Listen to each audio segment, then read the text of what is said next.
Buenas tardes, mi nombre es Luis David Gallardo Gutiérrez, con número de matrícula 2102-2550. El día de hoy, lunes 29 de julio del 2025, elaboró el presente material como parte de las actividades de la licenciatura en Derecho de la Universidad Virtual del Estado de Guanajuato, para acreditar el módulo de control de convencionabilidad, impartido por la asesora Hilda Solís Castro, y así dar cumplimiento al reto número 4, llamado ¿Te atreves a realizar el control de convencionabilidad? Para la realización de esta actividad se nos ha facilitado un caso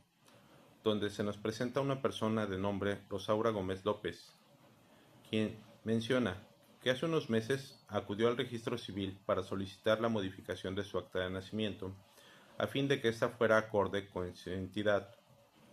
sexogenérica y se indicara que se trata de un hombre de nombre Nicolás Gómez López. Ante dicha demanda, el juez civil desecha su petición y Nicolás presenta un amparo indirecto contra la respuesta del registro civil, el cual en su respuesta menciona que no es posible realizar su trámite, pues de acuerdo a la legislación local vigente en la entidad, la modificación del acta de nacimiento que solicitó Nicolás debe ser tramitada ante una autoridad judicial,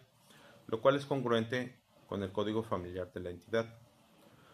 Por lo cual se nos plantea el siguiente cuestionamiento. ¿Qué harías si fueras juez de distrito y estuvieras conociendo del amparo indirecto? ¿Niegas el amparo confirmando que el trámite debe realizarse por vía judicial? ¿O concedes el amparo y ordenas al registro civil dar trámite a la solicitud? Si bien en un inicio consideré correcto confirmar que el trámite se realizara por vía judicial, pues es lo que se había venido haciendo, o al menos de lo que se tenía conocimiento. Además de que hacía sentido, pues se estarían modificando datos esenciales que ameritan la intervención de un juez para dar la seguridad jurídica del procedimiento. También puedo percatarme de los derechos humanos resguardados en nuestra Constitución que se estarían vulnerando, como el derecho a la identidad y a la igualdad en el artículo 4, y así como a la no discriminación del artículo 1 de la Constitución Política. Aunado a ello, me he percatado que existen casos similares, como el Amparo Directo Civil 6/2008, donde se solicita la rectificación del acta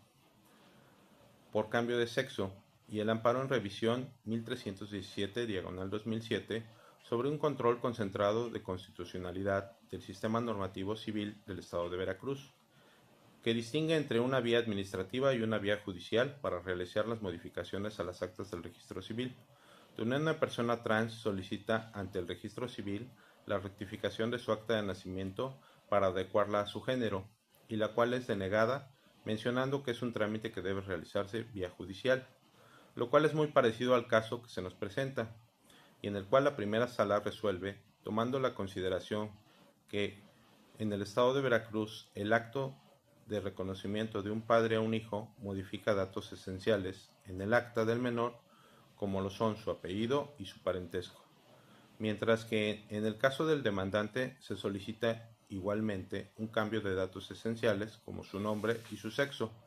por lo cual, considerando el principio de igualdad y considerando un trato legal diferenciado y desproporcional, deciden que el acto de resignación de sexo vía judicial es inconstitucional. Por lo tanto, se concede la petición de la persona para proceder a la modificación de su acta por la vía administrativa. Por lo tanto, de manera particular, tomando en consideración la legislación vigente y después de realizar labor de investigación, de lo cual forma parte de las referencias anteriores,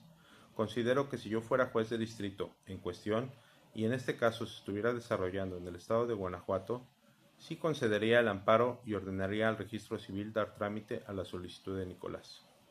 Pues en primera, como hemos visto, se debe dar prioridad al principio pro persona. Por lo tanto, se debe brindar la mayor protección a los derechos humanos del solicitante y dar atención a su solicitud de derecho a la identidad. Por lo que, en primera,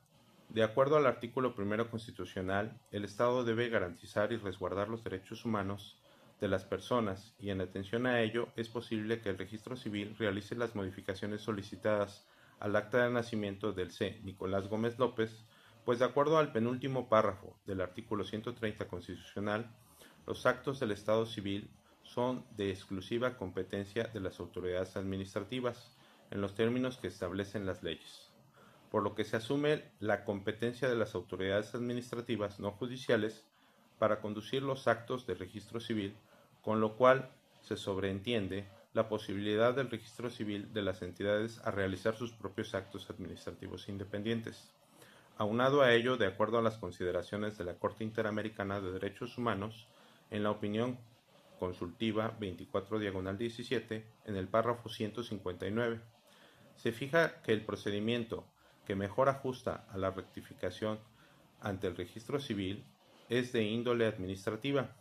lo cual es retomado por la primera sala, que concluye que el procedimiento más idóneo para la resignación sexogenérica es la vía administrativa, a fin de evitar las excesivas demoras y costos en una vía jurisdiccional.